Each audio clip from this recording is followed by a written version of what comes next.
Hello नमस्कार सभी को। आप लोगों का एडुकेयर एकेडमी पे बहुत बहुत स्वागत है। मैं अजीत कुमार आप लोगों का बहुत बहुत वेलकम कर रहा हूँ एडुकेयर एकेडमी। आज हम क्लास 10th के विद्यार्थी के लिए रासायनिक समीकरण संतुलन करना और रासायनिक समीकरण क्या होता है इसके बारे में बताऊंगा। उससे पहले एक बात आप लोगों के लिए कहेंगे कि आना जाना छोड़ चुके, पर्वों से नाता तोड़ चुके, किसका दिल करता है यार घर के सुख चैन गंवाने को, क्योंकि हम फिर से आ चुके हैं आपको सफलता दिलाने को। मैट्रिक एग्जाम में आप सुपर टॉप करें, इसके लिए रासायनिक समीकरण को पढ़ना बहुत जरूरी है चला जी। इसलिए चलिए एक बार रासायनिक समीकरण देख रहे हैं कि मेरे वीडियो में यहाँ से ये सब टिक मारा हुआ है। एक बार हम वीडियो रिकॉर्ड कर दिए हैं, लेकिन दुर्भाग्यवश यह वीडियो चालू ही नहीं हुआ था। सिर्फ माइक लगा हुआ था और हम बोलते जा रहे हैं। सब कुछ मेरा क्रैश हो गया है, फिर से दोबारा शूट कर रहे हैं। चलिए चला, घबराइएगा नहीं। थोड़ा ये सब देखिएगा, घिस पीट तो हम कर दिए हैं, लेकिन आप लोग काम चला लीजिएगा। रासायनिक समीकरण किसी रासायनिक अभिक्रिया में भाग लेने वाले पदार्थ के संकेत और सूत्रों की सहायता से उस अभिक्रिया का संक्षिप्त निरूपण रासायनिक अभिक्रिया कहलाता है। मतलब कि चला, इसके कहने का मतलब है कि रासायनिक समीकरण होता क्या है। तो जो रासायनिक समीकरण में जो भी पदार्थ भाग लेता है उसके संकेत और सूत्रों की सहायता से उस अभिक्रिया का संक्षिप्त निरूपण जैसे कि हम लोग करते हैं, तो उसी को हम लोग रासायनिक समीकरण बोलते हैं। जैसे हम आपको एग्जाम्पल के माध्यम से समझाएंगे। जैसे कि मान लीजिए कि मेरा नाम है अजीत कुमार और हम शॉर्ट नेम क्या लिखते हैं, एके सर लिख देते हैं। तो एके के मतलब बहुत कुछ हो जाएगा, अमन कुमार, अजीत कुमार, ए फॉर आकाश कुमार, कुछ भी हो सकता है। तो शॉर्ट नेम लिखने की प्रक्रिया को रासायनिक नाम का ये जो समीकरण बोलते हैं वही कहते हैं। चलिए यहाँ पे अब इसके बाद रासायनिक समीकरण यानी कि रासायनिक अभिक्रिया को संतुलित कैसे करें, या रासायनिक संतुलित रासायनिक अभिक्रिया क्या होती है। तो वैसी रासायनिक अभिक्रिया जिसमें समीकरण के दोनों ओर तत्व के परमाणु की संख्या समान होती है उसको हम लोग क्या बोलते हैं, संतुलित रासायनिक समीकरण। जैसे कि यहाँ पे H2Cl2 है तो यहाँ पे 2HCl लिखा हुआ है, यानी हाइड्रोजनो दूगो क्लोरीनो दूगो, तो एनओ दूगो हाइड्रोजन दूगो क्लोरीन होगा तभी ना संतुलित होगा, और नहीं होगा दोनों तरफ तो संतुलित न होगा। लवराय का ढोंग पीटे वाला काम नहीं चला। अब इसका क्लास 10th में हम लोग किस विधि के प्रयोग करके रासायनिक समीकरण को संतुलित करते हैं, तो उस विधि का नाम है हीट एंड ट्रायल विधि। हीट एंड ट्रायल विधि, हीट एंड ट्रायल विधि के मतलब होता है, हीट एंड ट्रायल विधि के मतलब होता है कि इधर देखो, मेरे इस हाथ में एक कलम, तो इस हाथ में दो कलम हो गया, तो इस हाथ में भी एक कलम लेना होगा, यानी कि दोनों हाथ में दो दो कलम, तो हीट एंड ट्रायल विधि हो गया। अगर यही एक कलम इसका कम हो गया तो heat and trial Vidhi follow नहीं होगा।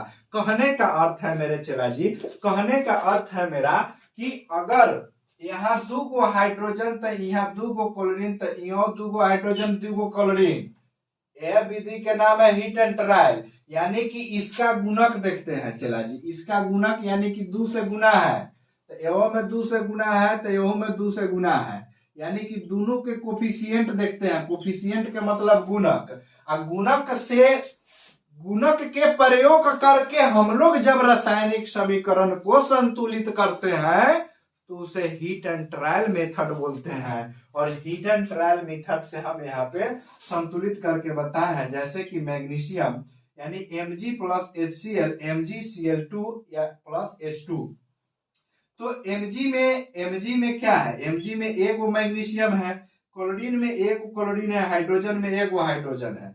इसके दाईं ओर देखिए, क्लोरीन का एगो है, मैग्नीशियम का एगो है, एगो है, क्लोरीन का एगो है, दूगो है, हाइड्रोजन का एगो है, दूगो है, बराबर नहीं है। तो अब चला हीट एंड ट्रायल के प्रयोग करें, हीट एंड ट्रायल के प्रयोग करें। आओ हीट एंड ट्रायल के प्रयोग करें, कैसे करेंगे देख।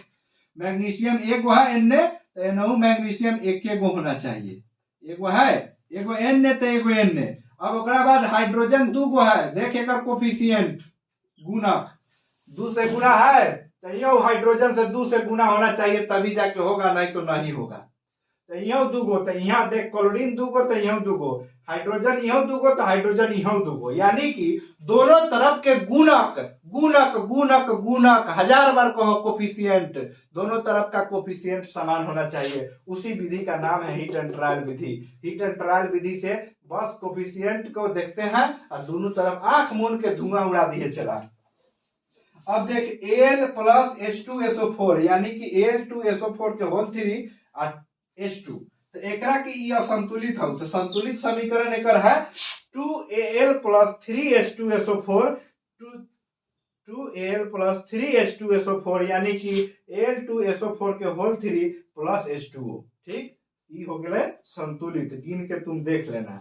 अब यहाँ पे Fe plus H2O Fe3O4 plus H2 असंतुलित है 3Fe यानी कि इसका कोफिशिएंट और इसका कोफिशिएंट देखो, 3 के गुणक इधर भी है, 3 के गुणक इधर है, इसका गुणक H2O, इसके बाद में H2, सब समान है, तब जाके यह संतुलित है। अब संतुलन करना आप लोग समझ गए होंगे, नहीं समझे होइएगा तो अपने पुस्तक को पढ़िएगा या वीडियो को 2 बार 3 बार 4 बार देखिएगा, समझ में आ जाएगा। Fe के मतलब लोहा। अब देखिए यहाँ पे चार्ट जो हम बनाए हैं बहुत VVI इंपोर्टेंट है, यहाँ पे अच्छे अच्छे महारथ लोग फंसते हैं, तो ध्यान दीजिएगा। तत्व एवं यौगिक के परमाणु की संख्या, परमाणु की संख्या न कि परमाणु संख्या। परमाणु संख्या सीधे बोलेगा तो उसका अर्थ दूसरा होता है। अब परमाणु की संख्या मतलब कि मिली जुली जो तत्व और यौगिक है इसमें परमाणु की संख्या कितना, इसको काउंट करना है। Fe यहाँ पे परमाणु की संख्या 1, यानी कि Fe मतलब लोहा, लोहा अकेले सूत्र में होता है, तो Fe की 1 संख्या।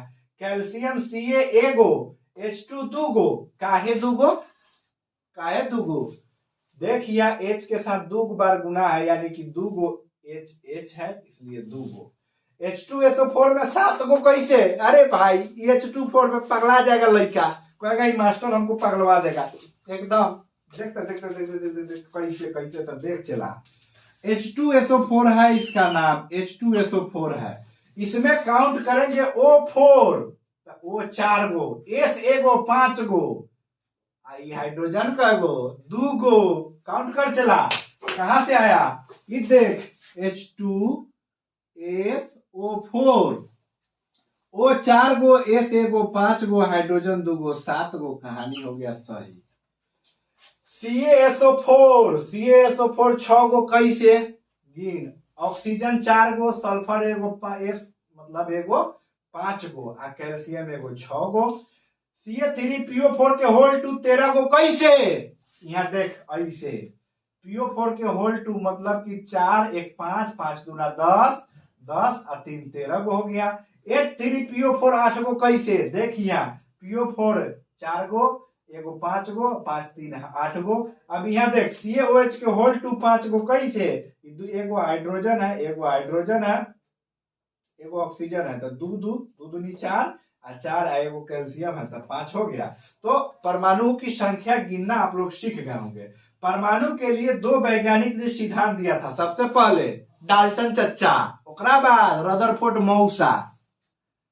डाल्टन चच्चा रदरफोर्ड मौसा, कह काहे मौसा, तो रदरफोर्ड का किया कि सोना के पतला प्लेट लिया, उससे अल्फा किरण का प्रघात करा, एकदम धका धक जाने दिया चला। और जब अल्फा किरण सोना के पतला प्लेट से टकराया टकराया टकराया, टकराने के बाद वापस इसी दिशा में आकर के रदरफोर्ड के कपार पे हिट किया, तो रदरफोर्ड समझ गया ओ माय गॉड ये कहां से हुआ। इसलिए हुआ कि यहाँ पर नाभिक मौजूद है, इस नाभिक से यह अल्फा किरण टकराया है और टकरा करके आकर के हम मेरे कपार पे हिट किया, तो रदरफोर्ड समझ गया अरे परमाणु खोखला नहीं होता है, एक नाभिक भी होता है। अब नाभिक के खोज रदरफोर्ड किया है चेला जी, तब वहां से आ गया रदरफोर्ड के सिद्धांत। अब नाभिक की त्रिज्या 10⁻⁻15 मीटर और परमाणु की त्रिज्या होती है 10⁻⁻10 मीटर।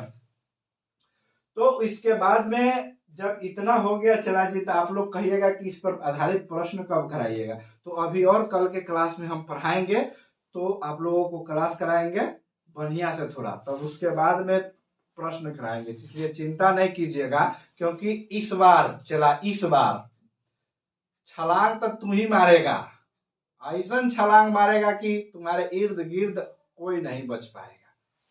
आई पड़ोसी कहता है कि तोहर बेटा पास नहीं करेगा, चिंता मत कर चला, अब की बार छलांग तू ही मारेगा, ये गारंटी है मेरा 100%। अगर तू इस वीडियो को देख रहा है चला, अब की बार छलांग तू ही मारेगा, दूसरा कोई नहीं टक्कर में चला। चल ठीक है, धन्यवाद। भारत माता की जय। जय हिंद, जय भारत। पढ़ते रहिए आप लोग मन लगा।